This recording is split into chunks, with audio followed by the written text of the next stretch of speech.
Yeah. Yeah, I do. Wait a minute.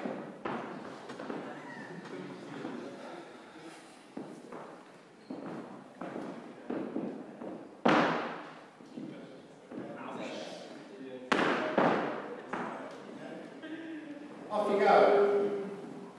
Hello, welcome to BalletBoyz HQ. My name is Billy Trevitt and I'm one of the artistic directors, and I'm going to be guiding you around today. Up on the balcony we see Michael Nunn, other artistic director. He's pressing lots of buttons. Lots.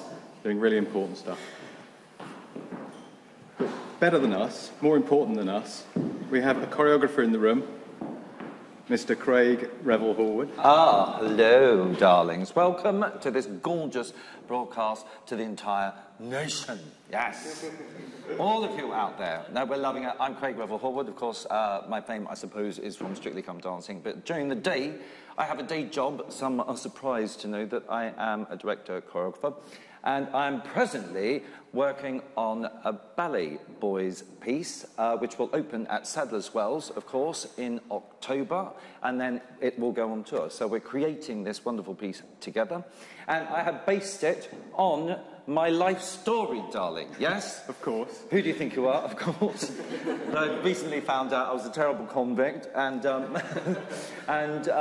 my great-grandparents and everyone came from Ballarat, where I was born, and of course they were gold miners, so I'm doing a piece sort of based around that, and it's mainly based on a rebellion of the Eureka Stockade, which was a battle in 1854 on the 3rd of December in my hometown of Ballarat, and it's where the miners built a huge stockade and were at battle with the colonial soldiers of the United Kingdom because they were fighting, of course, for their rights as miners, and there was unrest throughout the colonies, of course, and this was really the beginning of democracy in Australia, which is quite amazing. And because it was such a huge sort of battle, a small but wild and violent battle, I thought it might be a really good idea to introduce the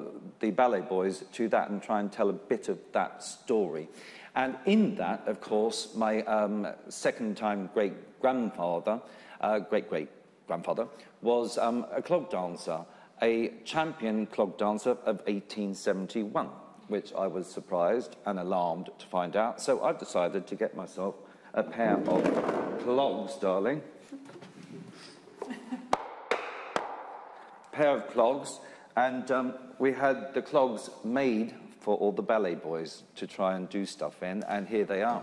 Now, they're going to introduce themselves, darling, from this side to this side. Name and state what you do. Hello, I'm Jordan Robson, and I'm a ballet boy. I'm Bradley Waller, and I'm also a ballet boy. I'm Sean Flanagan, and I'm also a ballet boy. I'm Mark Galvez, and I'm a ballet boy. I'm Simone Donati, and I never danced in clogs before. Reese.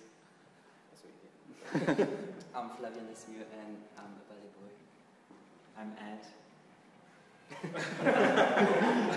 Matthew Sanderford, and I'm a ballet boy.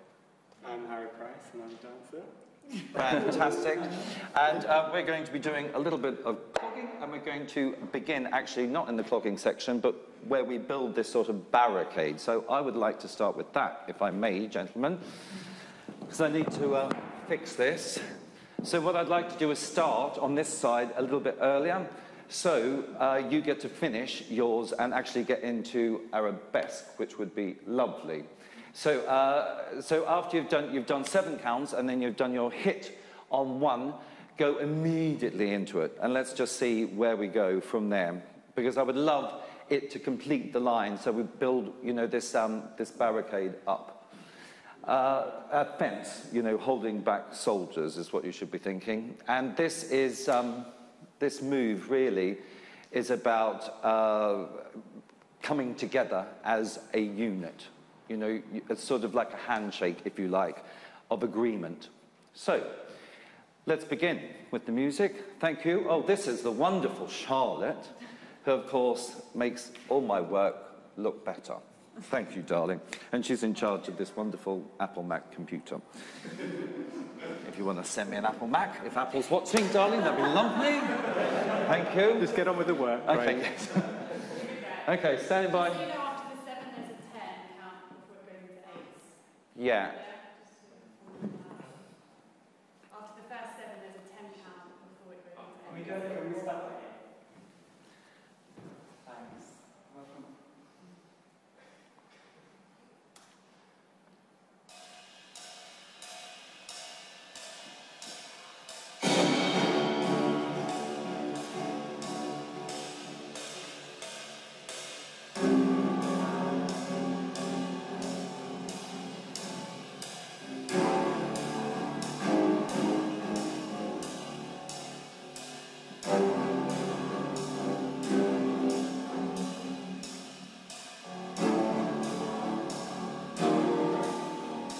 Seven, 8, 1.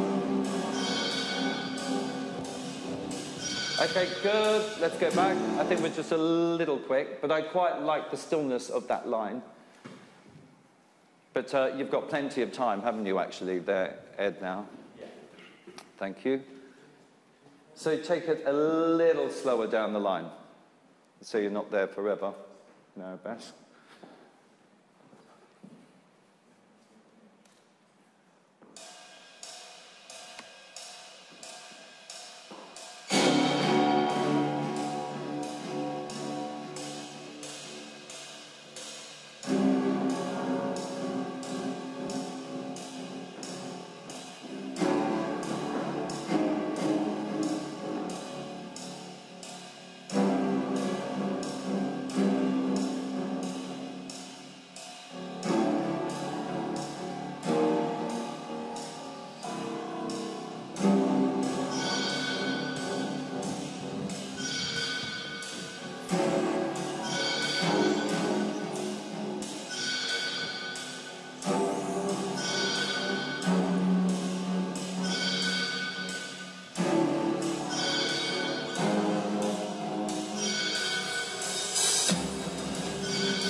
Okay, good, stop there. This whole section needs to establish itself further over this side so we can actually get back to centre. Also, there's some discrepancies on the timing. On the 1, 2, 3, 4, 5 is grabbing the earth. 6 is letting it go down as you do the turn. The third time that you do it, when you're in your plie, it's even. 1, 2, 3, 4, 5, 6, 7, 8, and it's really important on that bit that you see it going to the floor. Yeah. Well, you're mining. They're miners, by the way, miners. So is that how you've developed the material? Yeah, the it's through. Well, the movement is developed through what you would do if you were gold panning in the 1850s, really. You know, because it was all alluvial gold, of course, in Ballarat, which means it was on the surface, so you could get to the gold easily, and that's why there was this massive gold rush. But then, of course, the miners were then charged by the government an extortionate amount of money for not only their mining license, but for the plot of land that they are allowed to have, which was only a 12-foot by 12-foot plot, which is as big as a bedroom in London. If you want to, it's not very big. And they were also charged taxes. So, of course, everybody clubbed together, you know, in their thousands. I mean, there was a meeting in Ballarat of 10,000 men who wanted to go against the government. And that's why they had their own flag, which was the Eureka flag. And, of course, this was the Battle of Eureka Stockade that we're trying to recreate, which does, unfortunately, end in 27 miners just being killed liberally within 10 minutes. And we will be sort of portraying that, you know, but also telling the story that they clubbed together and there was also in-house fighting going on.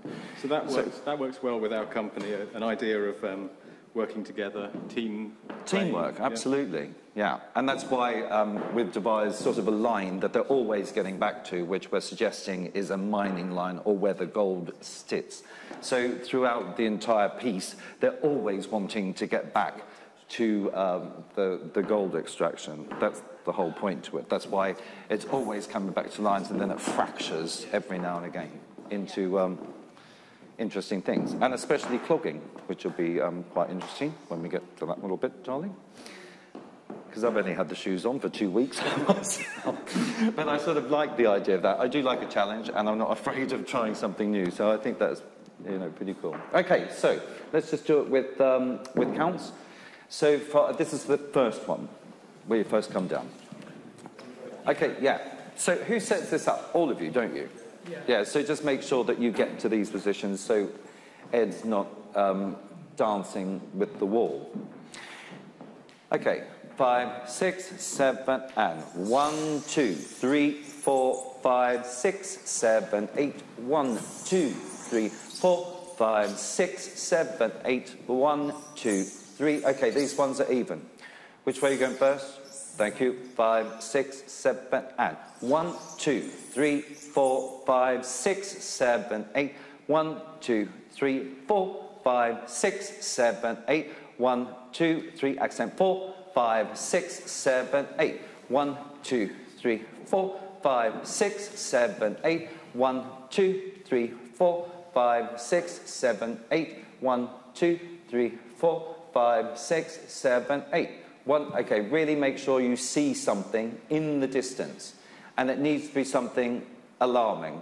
Like if you want to imagine an army of soldiers coming to kill you. And then the point is about warning them. And building a defence. So, just your turn back, you get underneath these and a step out, and you've got somewhere to put your foot. So when you're doing the cannon, you're doing your turn to go back into it, just make the cross by your other foot, and then you can step out, otherwise there's not enough for you. Do you want to do that? I think we should. So, let's go from the cannon.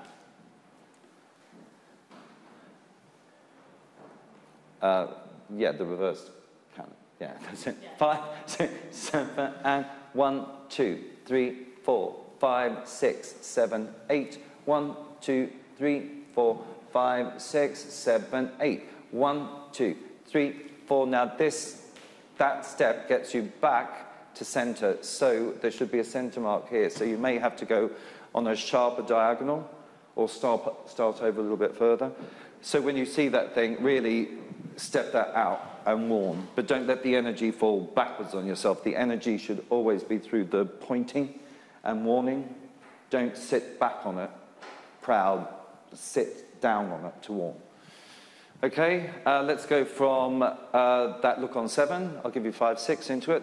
5, 6, look, 7, 8, 1, warn them, flab. I feel like it's a bit pathetic.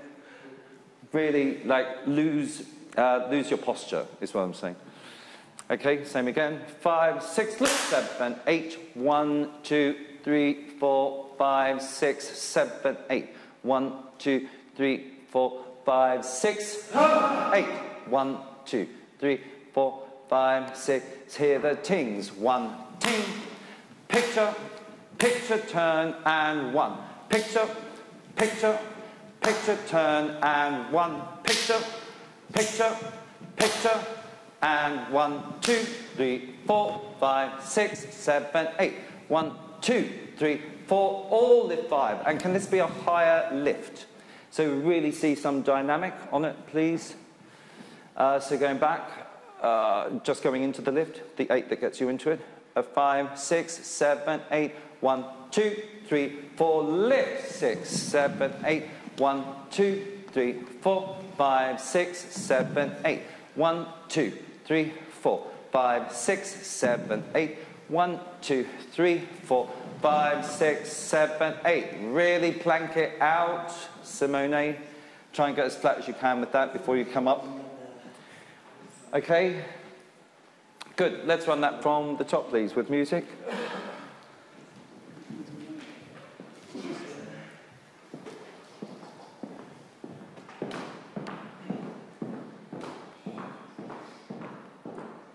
Okay.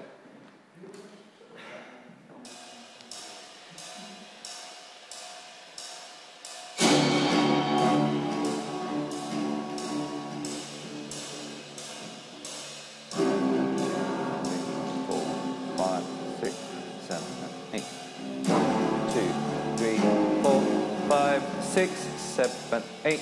1, 2, 3, 4, 5, 6, 7, 8.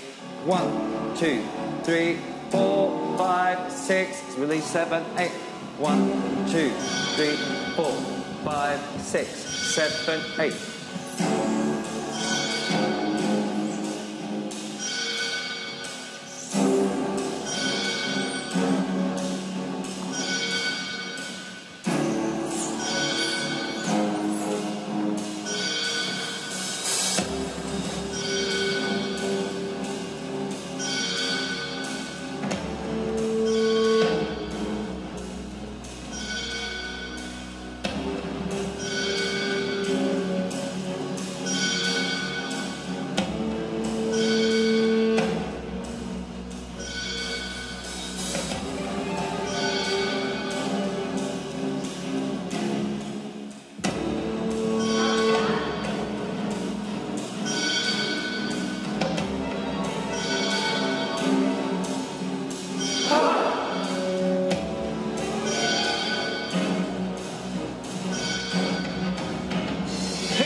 Let's go back.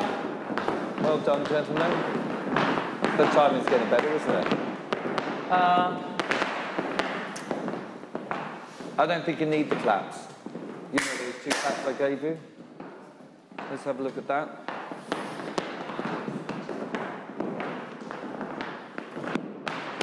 Maybe it's chest. Maybe it's that. Bah. Yeah, that's better. Let's do that.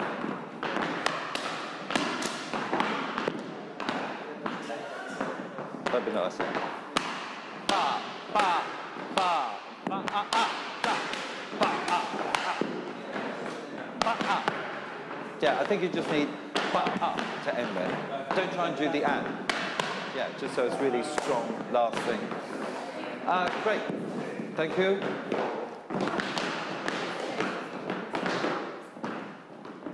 Let's have a look at bongi ding. Also, I think, are you all stepping forward, ba, ba, then bringing them together on that? Yeah. Because I keep catching some people sort of in a pseudo fourth. And Simone's actually getting right back, which I love. Can you show us?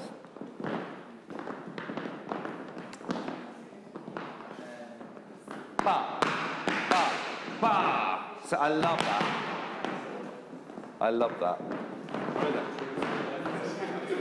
Let's do it from your entrance, gentlemen.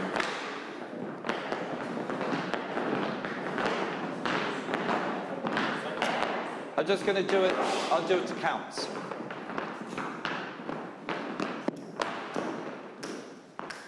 I'll give you a whole 6 in. 1, 2, 3, 4, 5, and 6. One.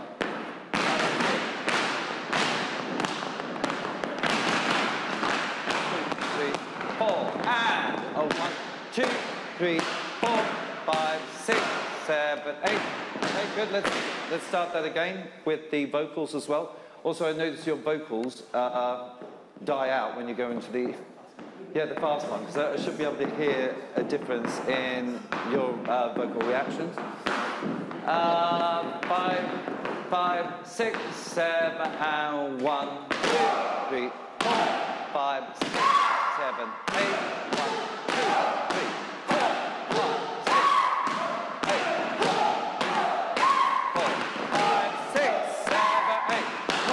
2, 3, 4, 5, 6, 7, 8. 1, 2, 3, 4, 5, 6, 7, 8. 1, 2, 3, 4, 5, 6, 7, 8. 1, 2, 3, 4, 5, 6, 7, 8. 1, 2, 3, 4, 5, 6, 7, 8. 1, 2, 3, 4, 5, 6, 7, 8. 1. Okay, stop. Try those shuffles again. Just from the shuffles. 5, make sure they're really clean. Tick-a-tick-tick-a-da. 5, 6, 7, and.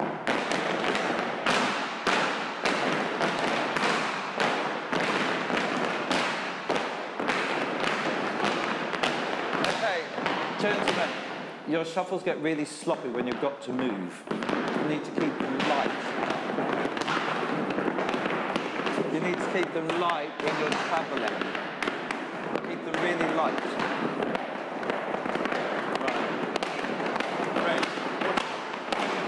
Challenges of wearing gloves?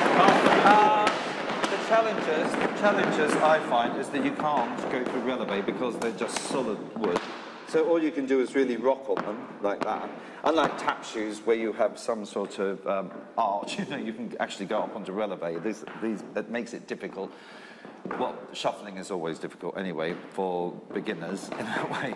And these guys have been working sort of tirelessly for, I don't know, about, 8 days, 9 days, something like that. So they haven't had a lot of opportunity to actually sort of get their dancing chops or feet around these shoes. Same with me, but we're clearing it up, which is great. I'm loving it. So, from the shuffles, when you're moving, don't let them get sloppy. We should really hear clear beats. 5, 6, just do the step on the spot. Just the step on the spot without moving. 5, 6, 7, and.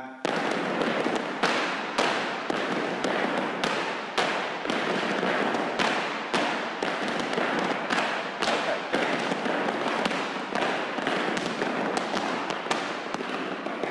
You need to put a little bit more power into the shuffle.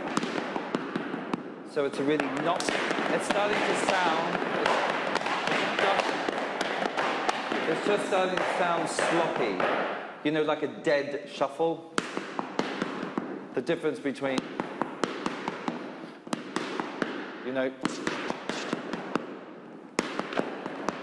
really. 5, 6, 7, and.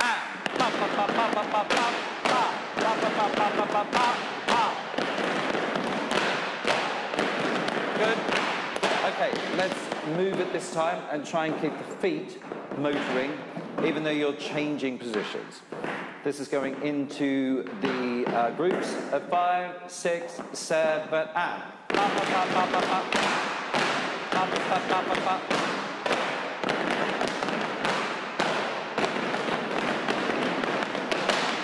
Okay, out. That's still got to be rhythmical. So what are you doing getting into there? You've got 8 counts, haven't you? 1, 2, 3, 4. Isn't that 8 going in to get into the line?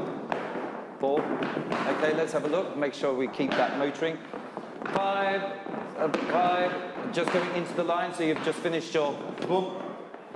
Just finished the head roll, body roll. 5, 6, 7, and. So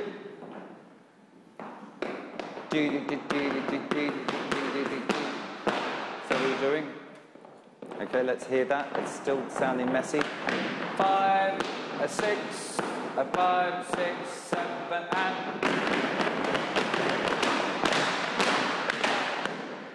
Okay. Someone's doing an extra one. Oh, 3 is a preparation.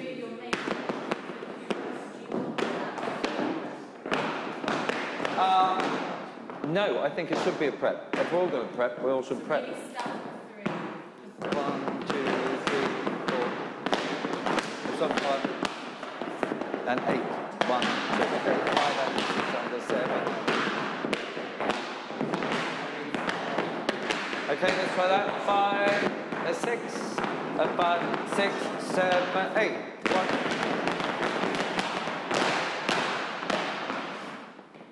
Thank you, Mark. Can we all try it this time? We'll go for it. 5, 6, and 5, 6, 7, and.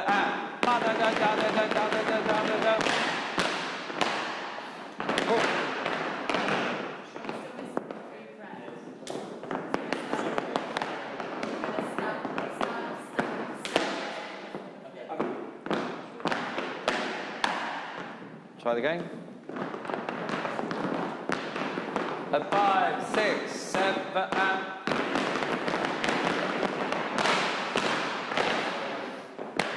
Okay, so we all have to land together.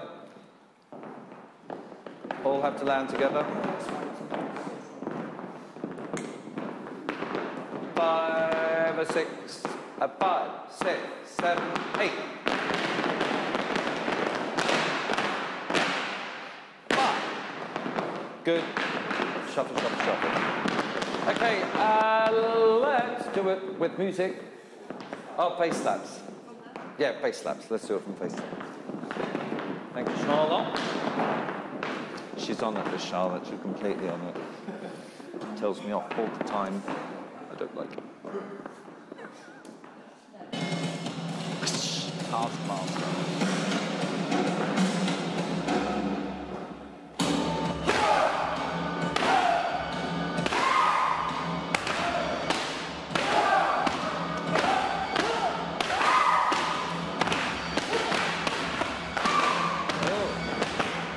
Okay, stop. We got horribly out of time then.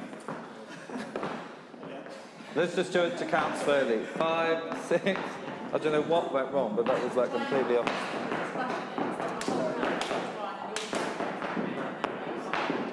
Concentrating on the grunt. 5, 6, 7, and 1, 2, 4, 5, 6, 7, 8, 1, 2, 3, 4, 5, 6, 7, 8, 1, 2, 3, 4, 5, 6. Get this. Brad, be careful not to release your head. Just do it slowly. 5, 6 in slow motion. 1, 2. Yeah, don't let your head release. Just feel it in your tummy. 1, 2, 3, 4, 5, 6, 7, 8. Yeah, and make sure that that 8 is up. So your head actually comes, yeah, it just looks more dramatic rather than going down into it. 5, 6, everyone together. And don't forget your vocal reactions. You're a person. You're feeling the pain. 5, 6, 7, 8, and 1.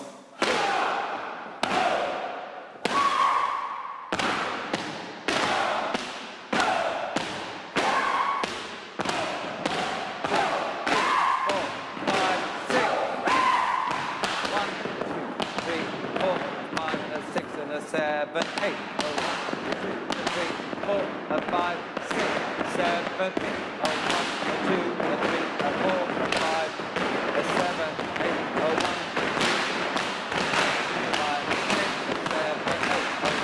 2, 3, 4, 5, 6, 7, and 8. 1, 2. Okay, good. Thank you. Okay. When we go into the shuffles, it just sounds sloppy. It sounds like, ooh, I've forgotten, or you're catching up, because I'm hearing loads of beats rather than. So go from your last step, which is for some a triple turn into the stance. Let's hear the upstage rhythm. 5, 6, 7, 8.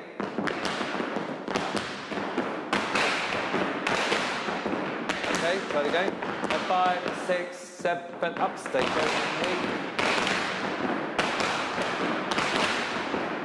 Okay, good. Thank you. What are our arms doing? We're all a little bit different. It's one arm at a time.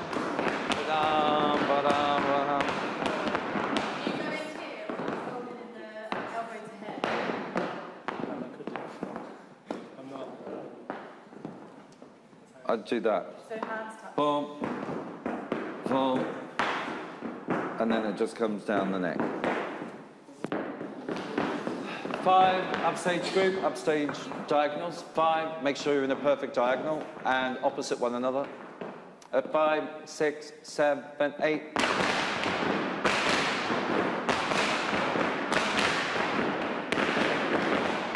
Okay, good. You can hear how you're putting your foot down a little, some a little bit too early, some a little bit too late for the change of rhythm. Make sure that first beat that you do is strong. Ba, ba, ba. It just sounds a little light. Maybe do a stamp shuffle, so you do stamp. Do a stamp to begin with, just to instigate a new rhythm. Let's try it. So from 5, 6, 7, and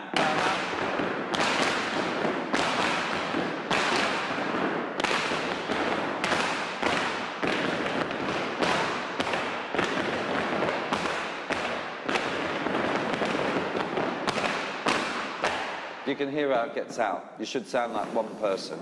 One person dancing. But that can only happen if you've got really clean shuffles. So that's the only thing you just need to practice on holiday while you're sipping, as I say, your pina coladas. You can do it in a chair. Okay. Good. Let's see what our downstage spinners are doing with that rhythm, please. 5, 6, it's your last 8 counts, isn't it? 5, 6, 7, and 8. 1, 2, 3, 4, 5, 6, 7, 8.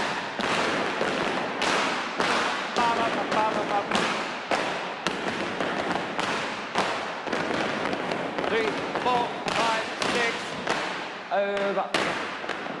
Good. Okay. From the fisticuffs. That's a classical ballet term.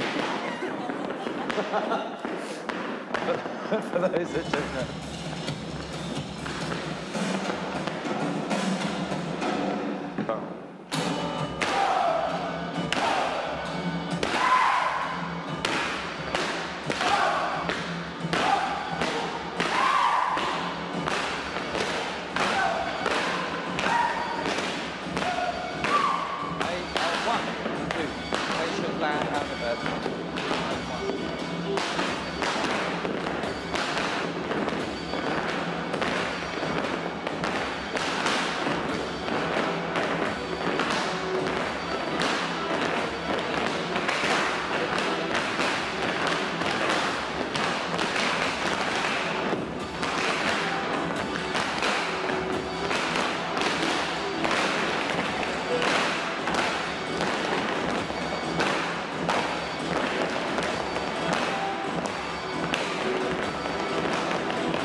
Very good.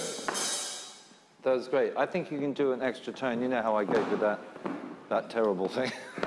Don't forget that. Forget that. I think just do a turn, and if you feel it, do a lovely little heel turn. Yeah, with your feet together. Boom, boom, as much as you can to get round. But I think you do actually need another turn in order to do that. It's a bit staid and stiff, isn't it? To get you into that. That's it. Gorgeous. Love that. I know it's different when you've got weight on you. Not that you're much weight, Okay. Let's go from the top, please, and just run it to there, please. Just while they compose themselves, Craig, could you have a look at this list? A list of questions. Oh, yeah. Come in. You'll have to read them to me. I haven't got my... I can't. I'm old. I can't read. I need my glasses. Go on. So, first question is from Andrew. Andrew. And he's asking, is tap dancing similar to clog dancing? Yes, it's just the rhythms are different, and you can't do certain things that you can do in tap, I've noticed, because you don't have the flexibility. But there's a lot you can do in clogging that you can't do in tap. For instance, making the that sound. You can do that in tap, but it's a high-pitched ting, and you have to, in tap, you have to make sure that your plates meet. In clogging, you can use the whole of the wooden bit, which I love.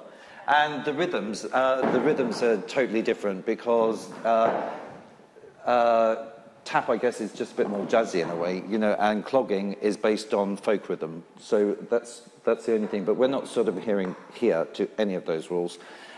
Throw all the rules away. Yeah, we have, and we're doing ponchés and arabesques on point, you know, which clog dancers would not do, you see, Andrew. What was the biggest challenge in creating a dance piece in such a short amount of time? Or was this very short? Well, it depends. In musicals, when I'm doing musicals, I have 6 hours, really. 3 hours in an afternoon and then 3 hours the next morning to do like a 10-minute number. So I'm used to really bashing a number out, and then when I come back to it and revisit it, I then add more and more detail. I'm very sketchy to begin with, and I really have an open mind, and my mind I completely empty and clear, so I come in without any preconceived ideas or conception. And pretty much like I did.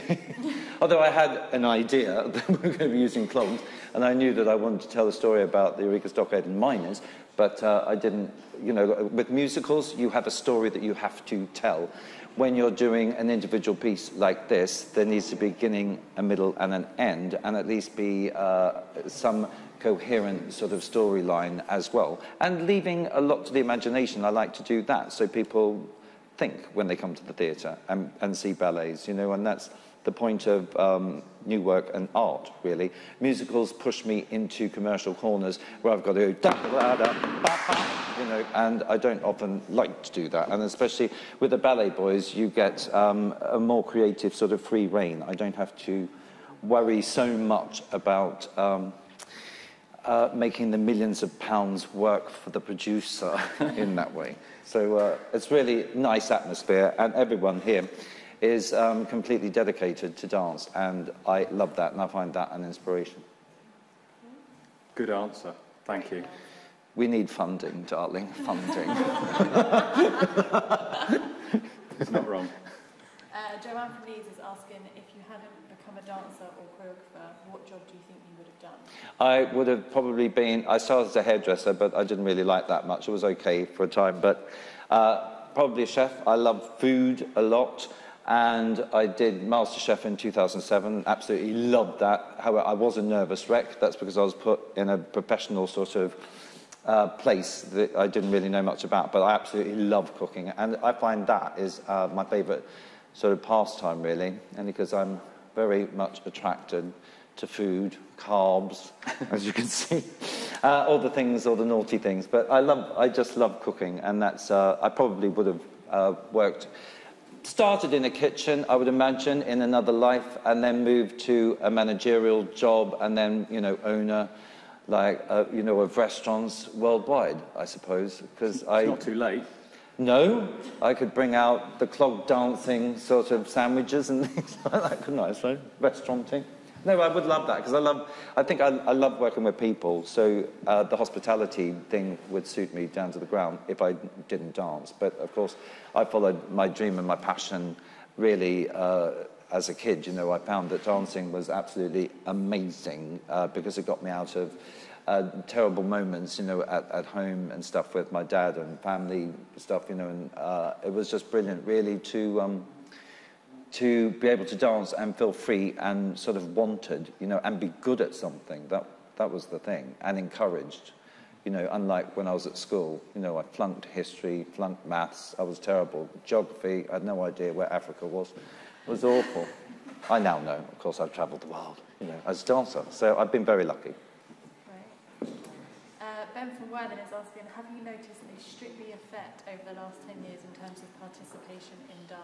Yeah, I mean, it's unbelievable how many people that thought they were couch potatoes who could never get up or two left feet, but Strictly has really put dance on the map, and not only ballroom and Latin dancing, it's put every form of dance on the map, and it's a very interesting social thing, I think, and comment on communities. So I think it's really important. Dance has been part of society, well, since, you know, cavemen were dragging women around with their hair, you know, around log fires, darling, you know, and doing dances for fertility.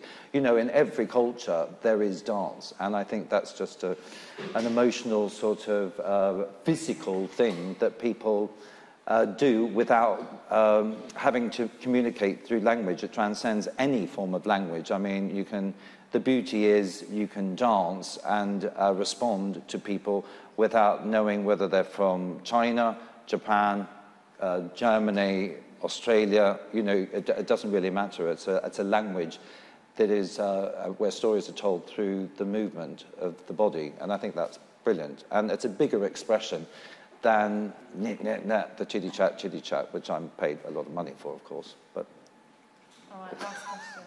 Thank you, Strictly, BBC. I've been told that you've worked with Billy and Michael before. Oh, How does that compare with working with these 10 dancers today? I'm reeling back in horror, darling, at that one.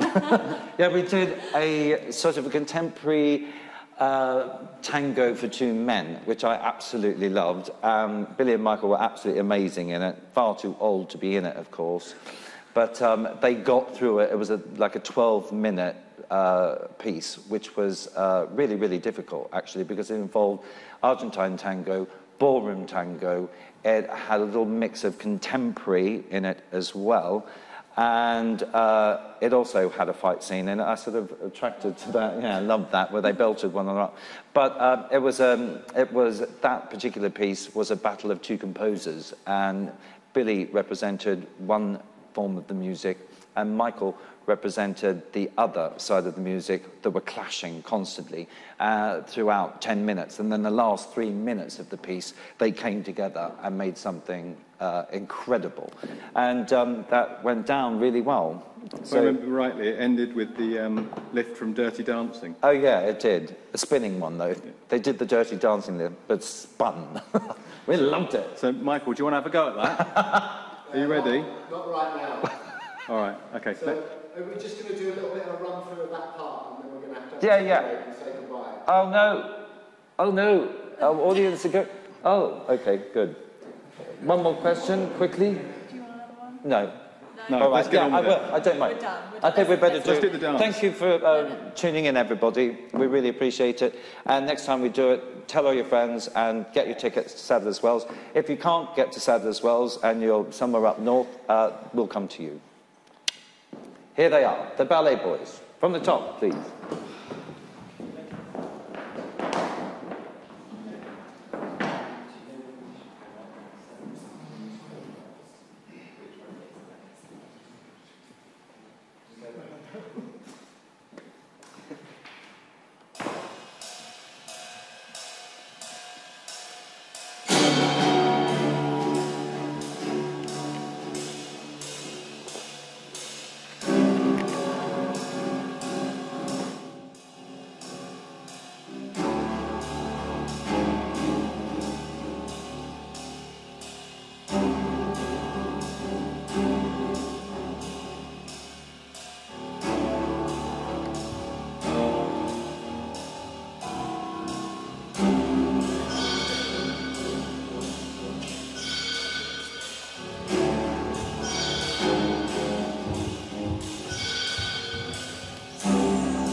You're 1/8 out at the top. The layout at the beginning. Can we pick it up just from the look moment? Yeah, I thought you were holding that arabesque for like, oh.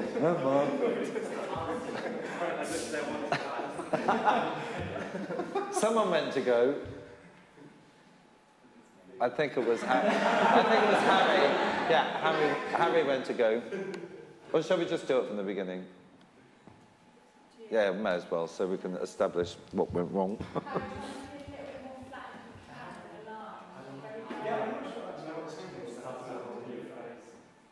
It's flat, on a slight diagonal. Yeah, so it's attached to the hip. Craig, thank you very much. Oh, well, We're going goodbye. bye-bye. Thank you so much for tuning in. Please come see us.